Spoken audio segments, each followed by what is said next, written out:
What's up, guys? Welcome back to another television review. Today we're going to be looking at the newest entry in the Walking Dead universe. The Walking Dead, The Ones Who Live. The series about Rick and Michonne. If you like this content, please give a like, subscribe, comment down below. We do plenty of other TV related stuff on this channel, so check it out. Anyway, I'm going to give a real quick non-spoiler review if you haven't seen it yet, and then I'm going to be getting into the juicy stuff with spoilers for everything. I've seen the first 2 episodes. The headline is it's pretty good. This show works for a few reasons. Partially the guest star performances, the story that's been set up, but mostly as it focuses on people we actually care about, Rick and Michonne. See, back in The Walking Dead, these two ended up separated from each other, and eventually also with the entire cast, and the show suffered as a result. It was hard to find through lines when you only have like 3 characters that you started with, and one of them was a literal fetus who's now a kid, and the other one is now in France or something. I gotta be honest, I did not watch the other Walking Dead spin-offs like Daryl Dixon or Dead City. He is in France, right? Whatever. The reason that I wanted to come back for this show was because it is the clear, direct, and definitive continuation of the original story, and that's what I was always interested in. Bottom line is, if you like The Walking Dead, you like the prime of The Walking Dead, and you like these characters, there's no reason why you wouldn't like this show. It does everything right in terms of justice to the characters and, you know, the amount of growth that they've had over the course of the many years that they've existed. Yeah, it's good. It's good. It's fun, and it's more gripping than The Walking Dead has been in a very long time, from at least what I've seen. Alright, so spoiler warning, I'm about to get into spoilers for the entire Walking Dead universe, including the comics. You have been warned. See, the Walking Dead comics and the Walking Dead show have diverted to the point that they're completely different entities by the end of the original show's run. The cast consists mostly of characters who either don't exist in the comics or died a long time ago in a better arc or a better part of the story. The material that they were adapting at that point were the antagonists and the locations. From the Governor to the Saviors, the Whisperers and the Commonwealth, Alexandria and Hilltop, almost every single iconic group originates from and is adapted from the comics in the same order.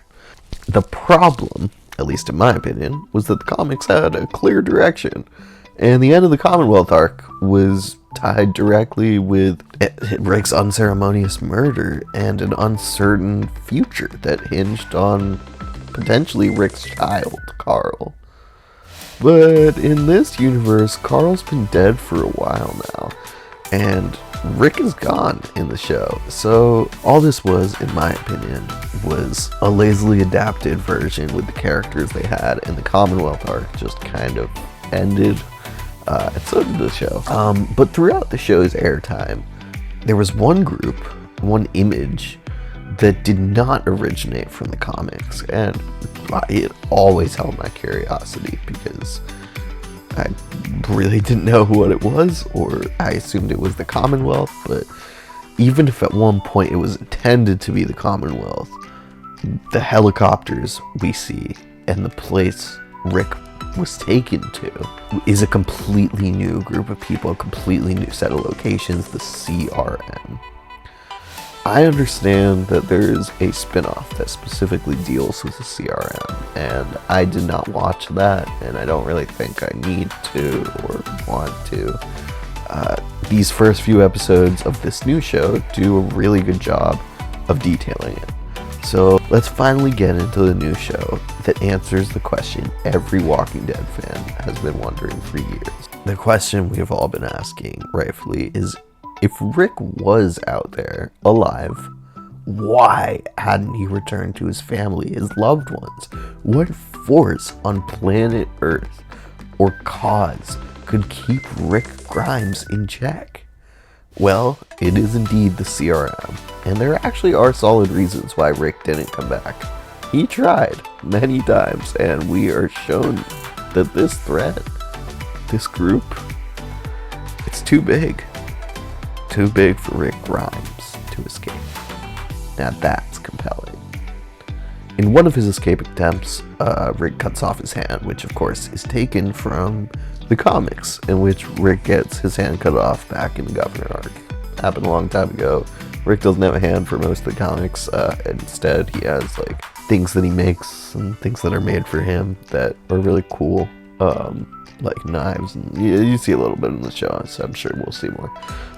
But yeah, that's obviously inspired by and taken from the comics, which is great. I always really thought that it was a shame that they didn't have this part of Rick's character in the show, because I think that part of the reason he's so alluring is that, you know, despite his limitations, his not having a hand, eventually he has a really broken back. He walks around with a cane.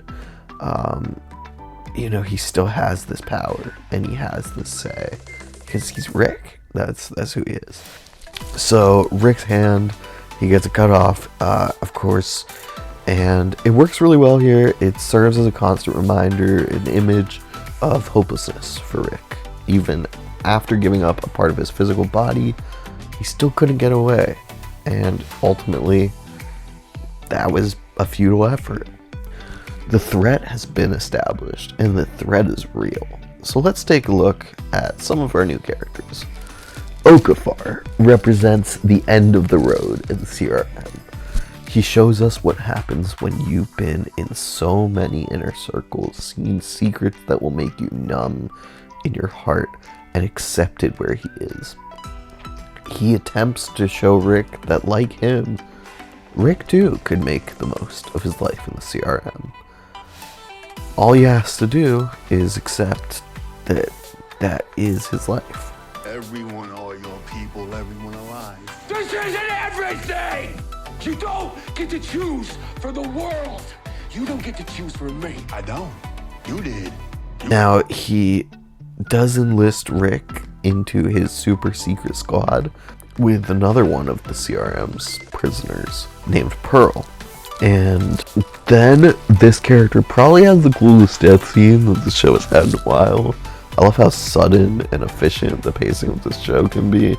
It wastes no time explaining the intricacies of this new giant organization, this government, and Rick's place in it before immediately throwing him directly in a crashing fireball to Michonne. And that's just episode 1. Episode 2 focuses on what Michonne's been up to, and I think it's really also extremely interesting.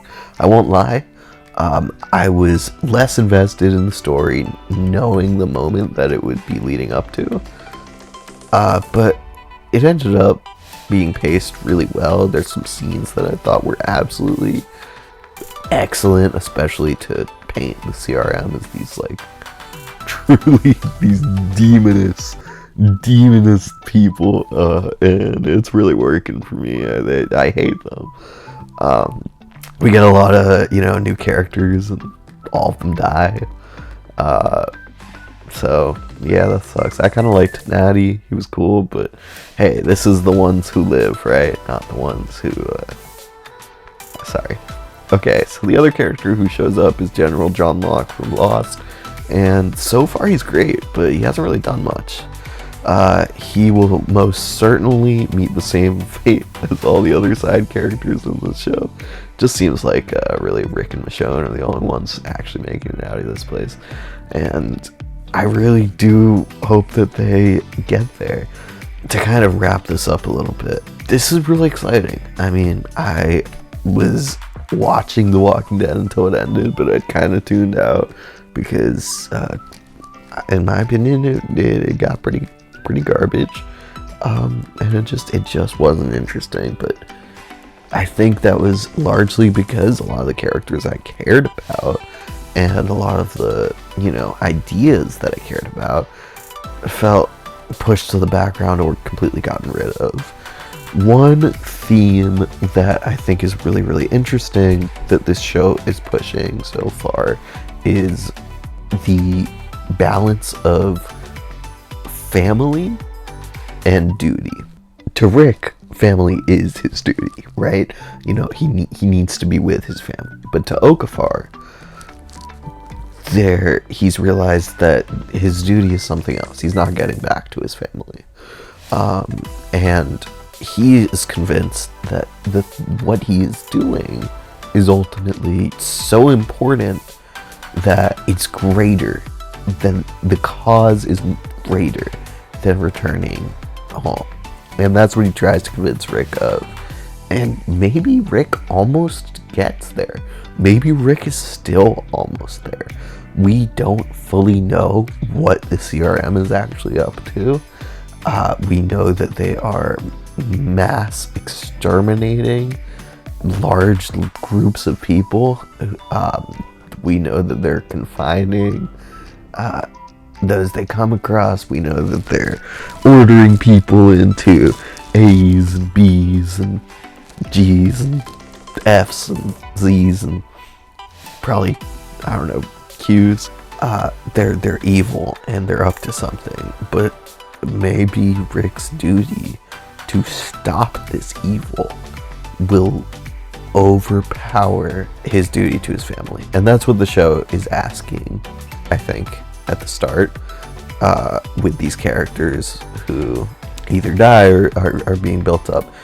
And I really, really am interested to see where it's going, because that's a compelling theme. Those are compelling ideas. And these first 2 episodes have been compelling. It was extremely satisfying to see these 2 reunite. Their chemistry is amazing, and I love how there was no kind of confusion about where their loyalties were. Even if that may be something down the line, they saw each other and knew immediately what it was, what they were, and what they had to do to get home to their daughter. I hope that Michonne does tell Rick about the kid, but also I don't really give a shit about him. If I'm being honest, he wasn't in the comics. I don't care about this kid at all. He's done nothing. I guess maybe he's gonna be like new Carl, whatever. Man, Judith is cool. She can stay, but I'm sorry, I don't like RJ. I'm sorry. It's that bad. I really don't like him. He's just stupid. I think he's a stupid addition to the show. That was a crazy rant that probably didn't need to happen. If you like this content, please leave a comment down below, like, subscribe, share, and check out all our other stuff. We do TV reactions here. We do some other reviews and trailers and skits. So please check it out, and we will see you next time. Peace.